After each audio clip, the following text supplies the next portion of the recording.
The girl with blood on her hands. The girl stood in the middle of the rain-slicked road, barefoot, trembling, her hands stained dark red. She didn't blink when the headlights hit her. Her arms hung limp at her sides, her thin dress clinging to her skin, soaked and clinging like a second layer of fear. Somewhere behind her, deep in the woods, a branch snapped, but she didn't flinch. The growl of an engine grew louder. A pair of old truck headlights cut through the fog like twin eyes hunting in the dark. The horn blared once, sharp and urgent. She didn't move. The brakes screamed, tires spinning on the wet asphalt, and with a hard jerk, the rusty pickup skidded sideways. The door burst open before the truck even fully stopped, and a tall, broad-shouldered man jumped out. "What the hell are you doing?" He shouted over the downpour. His voice was harsh but not angry. Not yet. The girl's legs buckled. He caught her before she hit the ground. She was thin, far too thin. Her hair was a tangled mess, face scratched and pale, lips blue from the cold. "I didn't mean to," she mumbled, barely audible. "I didn't mean to, I just ran." The man steadied her. Rain soaked his worn flannel shirt, and his boots sank slightly into the muddy roadside. He saw the blood. It was fresh, and it was hers or someone else's. He glanced behind her into the trees, alert. No lights, no movement, no one chasing, at least not yet. "You hurt?" he asked. The girl shook her head once, fast. Her teeth chattered. "They're looking for me." "Who is?" She stared at him, rain dripping from her chin. "A man, and the people he owns." That made no sense to Ray Carter, but the way she said it chilled him to the bone. "I'm not gonna hurt you," he said, his voice softer now. "Let's get you out of this rain, come on." Ray lived a few miles. Into the forest, past the logging trail, in a cabin he'd built with his own hands 2 decades earlier. It creaked in the wind and had a stubborn wood stove that needed a kick every winter morning. It wasn't much, but it was safe. He helped the girl into the passenger seat. She sat rigid, her arms wrapped tightly around herself. Her eyes darted to the shotgun racked behind his seat.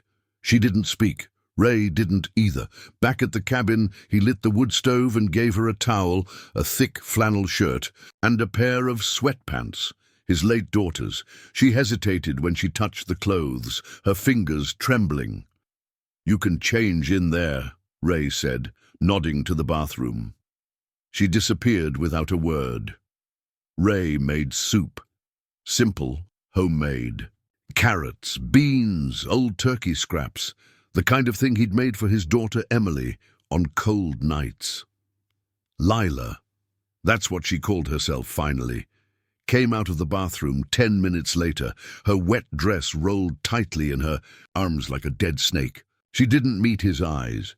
She sat at the edge of the couch, barely touching the cushion, and stared at the steaming bowl in front of her. She didn't eat. She just held the spoon. Ray took the other chair. He watched her carefully, not sure what to say, not sure how much to ask. "You live out here alone?" she asked finally, her voice small. "Yeah, been about 3 years now." She nodded slowly. "It's quiet." Ray didn't answer. After a long pause, she said, "I was running for 3 days, slept under porches, ate food people threw out." Ray said nothing. She looked up at him. Her eyes were gray-green, hollow, sharp. "You think I'm crazy?" "No," he said simply. Her lip quivered. She bit it. "I didn't kill him," she said suddenly. "I didn't do it, but they'll say I did." Ray leaned forward.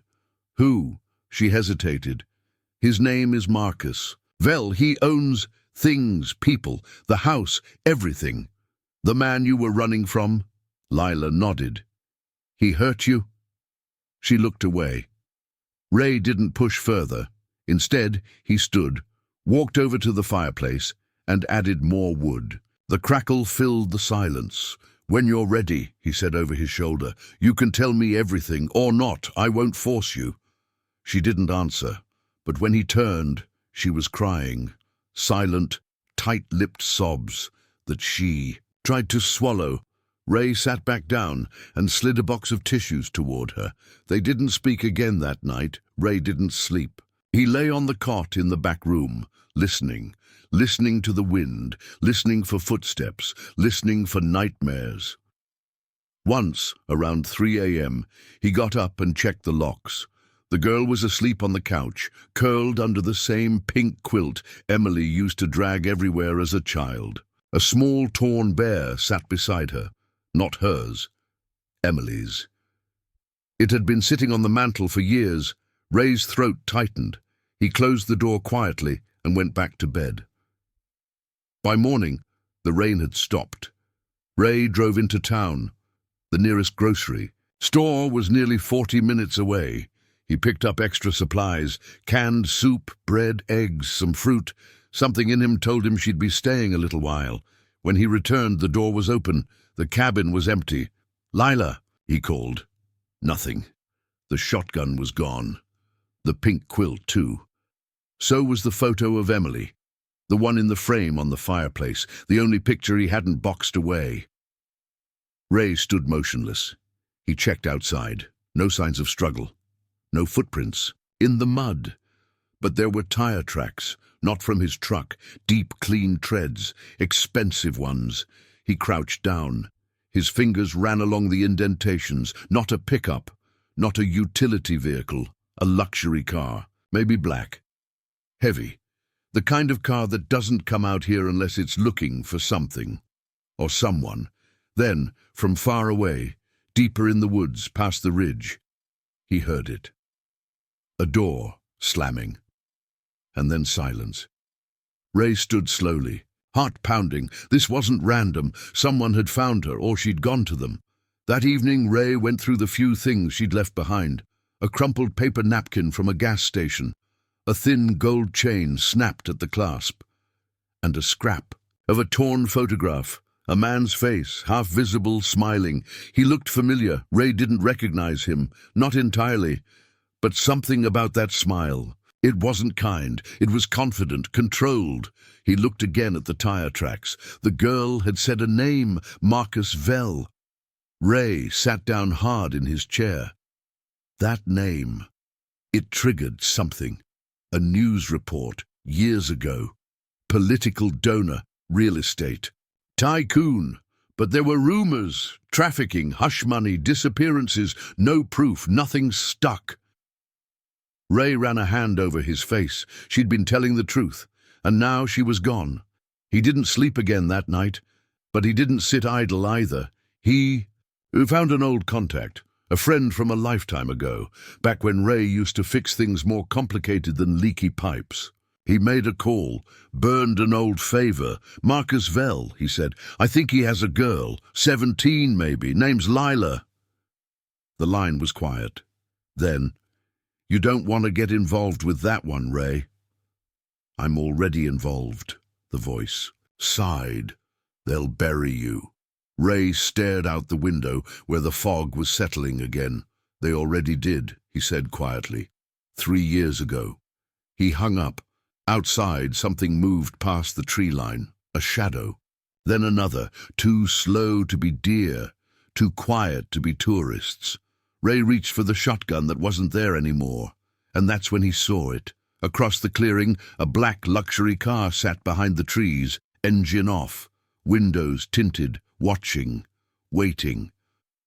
Shadow in the black car. The black luxury car sat silently just beyond the edge of the clearing, its dark shape nearly invisible against the thick shadows of pine trees. Ray Carter's breath came shallow, his eyes fixed on the vehicle like a hunter watching prey. The wind whispered through the branches, but the car did not move. Ray's heart thudded in his chest. Every instinct screamed at him. Danger. But he couldn't just run. Not now. Not when Lila was out there somewhere, and the people in that car might already have her. Ray crouched low behind a fallen log. He pulled out his phone. No signal. Typical for this remote part of Montana Falls. He slipped back toward the cabin, trying to stay out of sight. The cabin door creaked open quietly. "Lila," he called softly. No answer. Inside, The place looked untouched. The wooden floorboards creaked under his boots. On the kitchen table, a single note lay flat, hastily written, trembling handwriting. "I'm sorry. I had no choice. No signature." Ray's throat tightened. Had she left this behind? Or had someone put it there to mess with him? He grabbed his coat and started down the muddy path toward town, thinking fast. He needed help, not the cops, not yet. The local sheriff was friendly but would want answers and paperwork, and this was no small missing person case. This was something darker. Ray pulled up at a rundown diner at the edge of town. The neon sign flickered like a heartbeat. Jack's Place. Inside, the smell of strong coffee and frying bacon filled the air. A handful of regulars looked up when he walked in, but no one spoke. At the counter sat a woman about Lila's age. Her hair was tied back, sharp eyes scanning a notebook. Ray recognized the way she held herself. Wary, like she'd learned hard lessons early. "Can I help you?" she asked, voice quiet but steady. "I'm looking for someone," Ray said, pulling the note from his pocket. She looked at it for a moment, then up at him.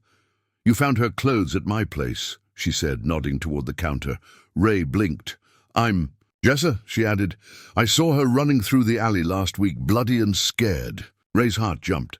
"Why didn't you tell anyone?" Jessa shrugged. "Because I knew who was after her. Marcus Vell. He's dangerous. The kind of man who makes problems disappear. And I didn't want Lila caught in the crossfire." Ray ran a hand over his face. "What kind of problems?" She hesitated.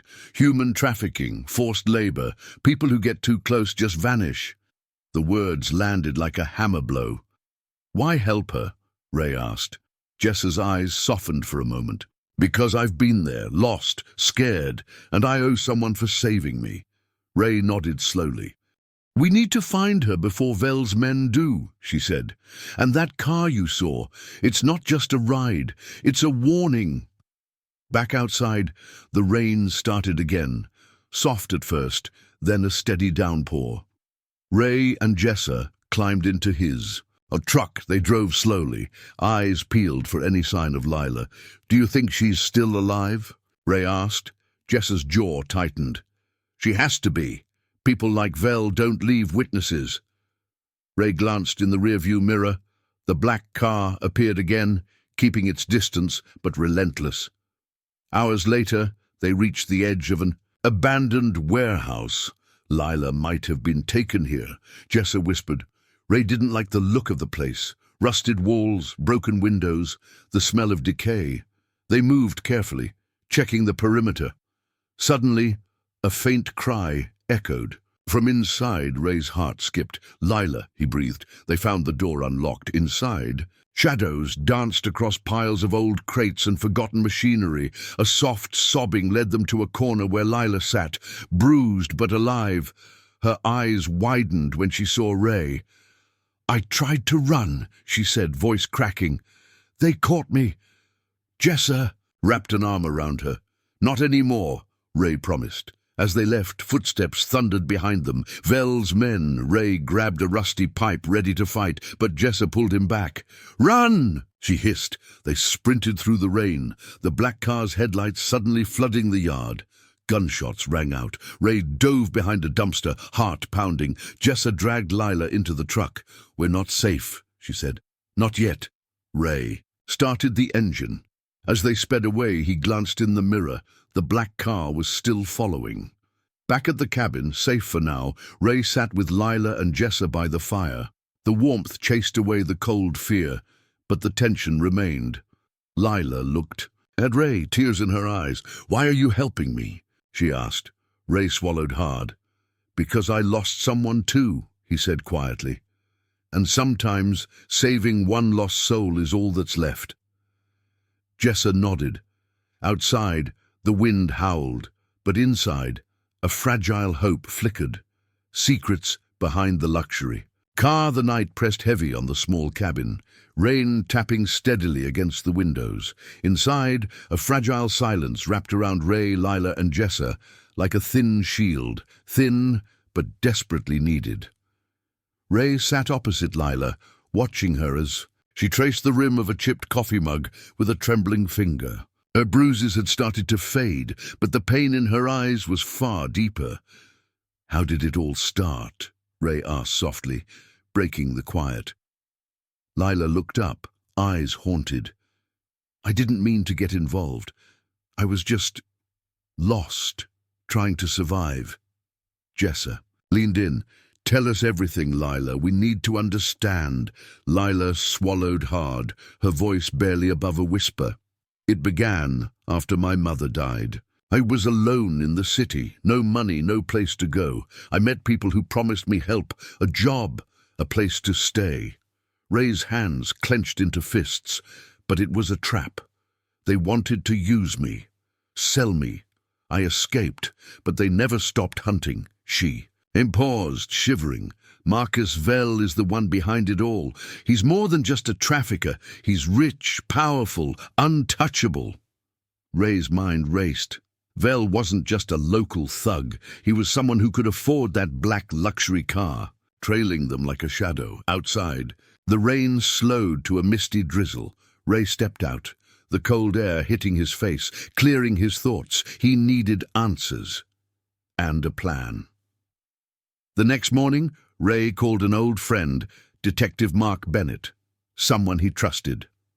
Mark's voice was gruff but warm over the line. "Ray, you're in deep. Vell's name alone could get you killed. I'm not backing down. I have to find Lila's mother's killer and stop Vell." Mark sighed. "All right, I'll check my contacts, but be careful." Later that day, Jessa and Ray scoured the small town, looking for anyone who might know more. At a dusty bookstore, an old man named Harold greeted them with wary eyes. "You're looking for Vell, aren't you?" Ray nodded. Harold whispered, "He's got eyes everywhere, but I heard rumors of a secret meeting tonight at the old docks." Ray's heart pounded. This could be it. As night fell, they crept toward the docks. The fog wrapped around the rusted cranes and shipping containers, making the place look like a ghost town. Suddenly, headlights flashed. The black luxury car again. Ray ducked behind a crate. Through the mist, he saw figures gathering, men in expensive suits, guarded by grim-faced bodyguards. Lila's voice came softly beside him. "That's Vell." Ray's jaw tightened. They listened as Vell spoke, his voice cold and calculating. I can't afford loose ends," Vell said. "Lila is a threat. Find her and make her disappear." Ray felt a surge of rage, but before he could move, a hand gripped his shoulder. "Stay quiet," Jessa warned. Suddenly, footsteps approached from the far end. A woman stepped into the light, in tall, elegant, but with eyes sharp as knives. "I don't think so," she said coolly. The men turned, startled. "I'm Vivian Shaw," she introduced herself. "And Marcus Vell just made a mistake." Ray's breath caught. Who was she? An enemy? An ally? Vivian moved with confidence, confronting Vell. "You've been playing dirty for too long," she said. "I'm here to put an end to it." Vell sneered. "And who are you to challenge me?" "Someone who's lost everything because of you," Vivian replied. Ray realized this woman held power of her own. The tension crackled. Without warning, a gunshot echoed through the fog. Chaos exploded. Men scrambled, shouting orders. Ray grabbed Lila's hand, pulling her to safety. "Run!" Jessa shouted. They sprinted through the misty maze of containers. Behind them, the black car's engine roared. Back at the cabin, Ray slammed the door shut, heart hammering. "Who is she?" Lila gasped. Ray shook his head. "I don't know yet, but she's important." Jessa studied the rain-smeared window. "We're caught between two dangerous people," she said. "Vell and Vivian, and neither plays fair." Days passed. Ray's world was shrinking to whispered plans and shadowed fears. One night, he found a hidden envelope under the cabin floorboard, a note in Vivian's handwriting. It read, "Meet me at the old mill, alone, if you want the truth." Ray's pulse quickened. Could he trust her? Or was this another trap? He looked at Lila, whose eyes held silent questions. He knew what he had to do. Whatever happened next, it would change everything. The meeting at the old mill. The night was bitter cold when Ray arrived at the old mill. The place was a hollow shell. Broken windows, creaking boards, and the smell of damp wood filling the air. A thin fog curled around the rusted machinery, giving everything an eerie glow under the moonlight. Ray's heart thudded, not just from the cold. He knew that walking into the old mill alone meant risking everything. But the note had said, alone, and this might be his only chance to get the truth. He stepped cautiously inside, the floor groaning under his boots. The shadows seemed to stretch and twist, as if the building itself was alive and watching him. A figure emerged from the gloom, tall, graceful, but with eyes sharp and cold like ice. "Vivian Shaw," Ray said, his voice steady but low. "Why am I here?" Vivian smiled faintly, but there was no warmth in it. "Because you're tangled in a game bigger than you know, Ray. Marcus Vell isn't just a criminal. He's a puppeteer pulling strings that reach far beyond this town." Ray frowned. "What do you mean?" Vivian motioned toward an old wooden table where a small pile of photographs lay spread out. She picked one up. A picture of Lila, her face scared and bruised, standing beside a man Ray didn't recognize. "That man," Vivian said, "is someone very powerful, and he's connected to Vell." Ray's stomach churned. The man looked like a politician, the kind who smiled for cameras but hid dark secrets behind closed doors. "Why bring this to me?" Ray asked. "Because you care about Lila," Vivian said softly, "and because you're the only one she trusts." As Vivian spoke, the creaking of the old mill filled the silence. Ray realized the stakes were higher than he ever imagined. Vivian's plan was dangerous, to expose Vell and the powerful man behind him, but the cost could be deadly. Suddenly, a noise outside shattered the moment. Ray's instincts kicked in. "Someone's coming," he whispered. Vivian grabbed his arm. "Stay quiet," she said. They crouched behind a rusted machine as footsteps approached. Two men in dark coats entered the mill, their eyes scanning the shadows. One spoke into a phone. "The target is here. Don't let him leave." Ray's blood ran cold. Vell's men. They were trapped. Vivian nodded to Ray. "We fight or we run." Ray didn't hesitate. They sprang into action. A fierce struggle erupted in the dark mill. Ray fought with desperation, fueled by fear and hope.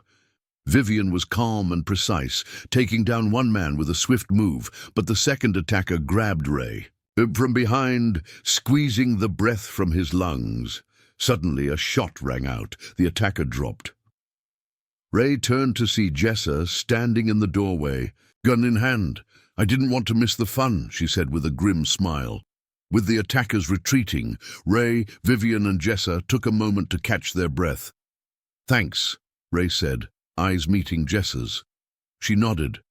"We're in this together now." Vivian turned serious. "There's one more thing you need to know." She pulled out a file thick with documents and photos. "Vell's operation isn't just local, it's international. Human trafficking, corruption, money laundering." Ray stared, overwhelmed. "How do we stop this?" Vivian's eyes burned with determination. "We expose it all, but first we need proof, and we need to protect Lila." Back at the cabin, Lila was restless. When Ray returned, she looked at him with a mix of hope and fear. "Did you find answers?" she asked. Ray nodded. "But it's only the beginning." That night, as Ray sat by the window, he saw headlights approaching. The black luxury car pulled up again, but this time the door opened, and a man stepped out, not Vell, a stranger with an unexpected calm in his eyes. Ray's breath caught. "Who are you?" he asked. The man smiled faintly. "I'm the one who can end this, or make it worse." The stranger's promise.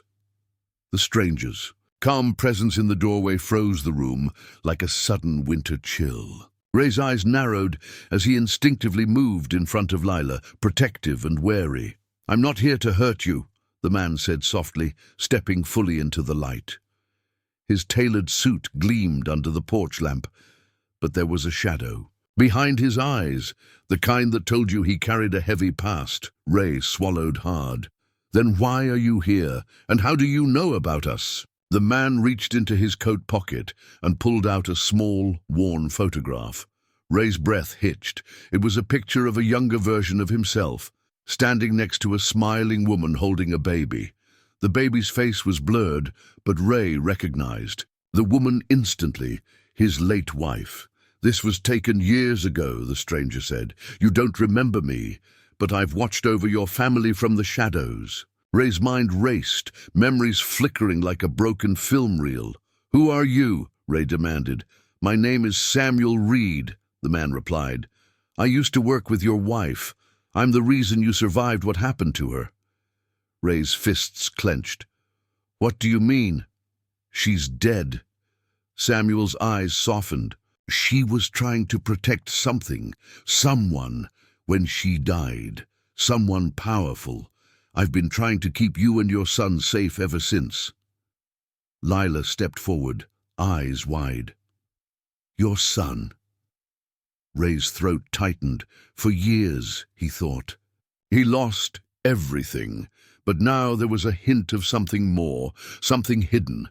Samuel explained that his arrival was no accident. He had been tracking Marcus Vell's moves for years, gathering evidence to bring down the entire operation. "Vell's reach is vast," Samuel said, "but with your help, we can expose him and find the people he's taken, including your son." Ray's heart pounded. Hope and dread clashed inside him. "How do you know my son is alive?" Samuel looked at Lila. "Because I've seen him, and so has Vivian." Ray's mind whirled. Vivian, the woman who saved them at the old mill, was part of this too. That night, Ray and Samuel stayed up late, poring over files and photos. Samuel revealed details about the network, how Vell and the powerful man from the photographs had built a web of corruption spanning continents. Ray's phone buzzed suddenly. A text from an unknown number. "We know where your son is. Meet us, or lose him forever." The message sent a cold shiver down Ray's spine. The next day, Ray, Lila, Jessa, and Vivian met in secret. "We have to be smart," Vivian said. This could be a trap, but Ray's desperation pushed him forward. He agreed to the meeting. That evening, at an abandoned warehouse by the docks, the black luxury car appeared again. This time, it wasn't empty. Ray's son was there, safe, but scared. As Ray stepped forward, a figure emerged from the shadows. It was Marcus Vell. He smiled, cruel and confident. "Welcome back, Ray," Vell said. "I see you brought friends." Ray's jaw tightened. The showdown was closer than ever, the truth that sets them free. The night air hung heavy with tension as Ray faced Marcus Vell in the shadows of the warehouse. The distant hum of the docks was the only sound breaking the silence. But it felt like the calm before a storm. Ray's son, Michael, stood behind him, eyes wide but steady. Lila, Jessa, and Vivian flanked him, their faces grim with resolve. Vell's smirk didn't waver. "So," he said slowly, "you finally found him. But did you really think it would be that easy?" Ray swallowed the knot in his throat. He thought of all he'd lost, all the battles fought in silence, but tonight it was different. Tonight he wasn't alone. Suddenly, headlights flooded the warehouse, flashing red and blue. Police cars screeched to a halt. Officers poured out, guns drawn. Vell's smirk faltered. "Police," he spat. "I own half of them." But Ray wasn't surprised. Samuel stepped forward, holding up a file. "This is the evidence," Samuel said firmly. Inside the file were photos, documents, wiretap recordings, proof of Vell's crimes, the trafficking ring, and his ties to corrupt officials. "We've been working with an honest faction in the police," Samuel explained. "They're ready to take him down." Vell's face twisted with rage. "You think this ends here?" he hissed. But the officers moved in swiftly, cuffing Vell and his men. Ray felt the weight of years lift from his shoulders. Michael ran to his father's side. "Dad," he whispered, "I'm so glad you came for me." Tears filled Ray's eyes as he hugged his son tightly. Later, at the hospital where Ray's wife had died, the group gathered. Vivian looked at Ray with quiet respect. "You fought through betrayal, loss, and darkness," she said. "But you found your way," Jessa smiled. "And sometimes the hardest journeys lead to the strongest families." Ray looked at Lila, his heart full of gratitude. "I learned one thing," he said softly. "Sometimes losing everything is the only way to find who you really are." As dawn broke, Ray and Michael walked out into the new day. The road ahead was uncertain, but they faced it together. A story of survival, truth, and redemption had ended, and a new chapter was just beginning. The end.